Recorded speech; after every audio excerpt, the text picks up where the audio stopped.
স্বাগতম জানাইছোঁ মোৰ লাৰ্ণ শিক্ষা নামৰ ইউটিউব চেনেল, য'ত নেকি আমি আহিবলগীয়া এক্সাম পাৰ্চপেক্টিভত সকলো ধৰণৰ প্ৰশ্ন উত্তৰ কৰি আছিলোঁ আৰু লগতে কৰি আছিলোঁ আমি ক্লাছ 6ৰ SCERTৰ সমাজ বিচিত্ৰ কিতাপখনৰ পাঠ পঢ়ি আছিলোঁ আৰু লগতে যিবোৰ প্ৰশ্ন আছিল সেয়া কৰি গৈ আছিলোঁ আৰু যিবোৰ ভিতৰত অতিৰিক্ত প্ৰশ্ন উত্তৰ থাকে সেইবোৰো কৰি গৈ আছিলোঁ। গতিকে আহক আজি মই যিহেতু ক্লাছ 6ৰ প্ৰথম অধ্যায়ৰ আমাৰ পৃথিৱী নামৰ পাঠটো পঢ়ি শেষ হ'ল, তাৰপিছত প্ৰশ্ন উত্তৰ কৰাও শেষ হৈ গ'ল।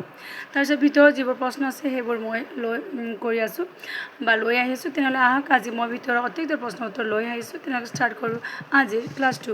পৃথিৱীক সমান দুভাগ কৰা এডাল কাল্পনিক বৃত্তাকাৰ ৰেখাৰ নাম কি? এয়া প্ৰশ্ন নম্বৰ 1 প্ৰশ্ন হ'ল পৃথিৱীক সমান দুভাগ কৰা এডাল কাল্পনিক বৃত্তাকাৰ ৰেখাৰ নাম কি? আৰু উত্তৰ হ'ল আপোনালোকৰ বিষুৱ ৰেখা।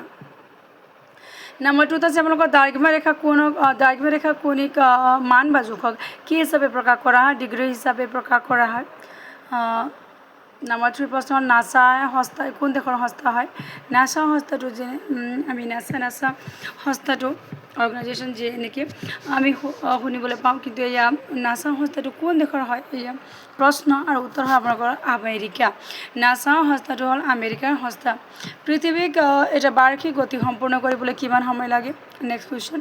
এবছৰ বা 12 মাহ অৰ্থাৎ 365 দিন 5 ঘণ্টা 48 মিনিট 46 ছেকেণ্ড সময় লাগে। এই কথাটো কোনটো সংস্থাই কৈছিল?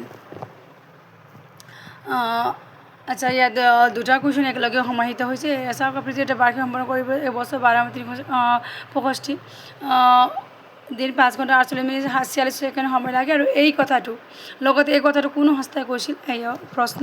আৰু এই কথাটো আমেৰিকা যুক্তৰাষ্ট্ৰৰ গৱেষণা সংস্থা নাছাই কৈছিল। গতিকে একেলগে ইয়াত দুটা প্ৰশ্ন দেখিবলৈ পাইছোঁ আমি। পৃথিৱীত এটা বাৰ্ষিক গতি সম্পূৰ্ণ কৰিব এবছৰ মানে 12 মাহ অৰ্থাৎ 365 দিন 5 ঘণ্টা 48 মিনিট 46 ছেকেণ্ড সময় লাগে। তাৰপিছত এই কথাটো কোনটো সংস্থাই কৈছিল বা কোনে এয়া যুক্তিপূৰ্ণভাৱে দাঙি ধৰিছিল? গতিকে আমেৰিকা যুক্তৰাষ্ট্ৰৰ গৱেষণা সংস্থা নাছাই এই কথাষাৰ কৈছিল বা যুক্তিপূৰ্ণ এয়া দাঙি ধৰিছিল। কোনটো দিনত সূৰ্যৰ পৰা পৃথিৱী আটাইতকৈ দূৰত অৱস্থান কৰে আৰু কোনটো দিনত সূৰ্য আটাইতকৈ পৃথিৱীৰ ওচৰত অৱস্থান কৰে? এয়া প্ৰশ্ন। আৰু উত্তৰ হ'ল আপোনালোকৰ 4 জুলাইৰ দিনা সূৰ্য পৃথিৱীৰ পৰা আটাইতকৈ দূৰত অৱস্থান কৰে আৰু 3 জানুৱাৰীৰ দিনা সূৰ্য পৃথিৱীৰ আটাইতকৈ ওচৰত অৱস্থান কৰে। 4 জুলাইৰ দিনা সূৰ্য পৃথিৱীৰ পৰা আটাইতকৈ দূৰত অৱস্থান কৰে, এয়া উত্তৰ। আৰু আনহাতে 3 জানুৱাৰীৰ দিনা সূৰ্য পৃথিৱীৰ আটাইতকৈ ওচৰত অৱস্থান কৰে। গতিকে আজি এইকেইটি মই অতিৰিক্ত প্ৰশ্ন উত্তৰ লৈ আহিলোঁ আৰু যিখিনি হ'ব তাৰ ওপৰতো মই পুনৰ ভিডিঅ' বনাম আনিবলৈ চেষ্টা কৰিম। গতিকে পোনপ্ৰথমে মই ক'বলৈ বিচাৰিছোঁ যে যদি আপোনালোকৰ ল'ৰা ছোৱালী বা ভাই ভনী কোনোবা ক্লাছ 6ত পঢ়ে তেনেহ'লে আপোনালোকে নিশ্চয়কৈ মোৰ ভিডিঅ'টো তেখেতসকলক ৰিকমেণ্ড কৰিব পাৰিব, কাৰণ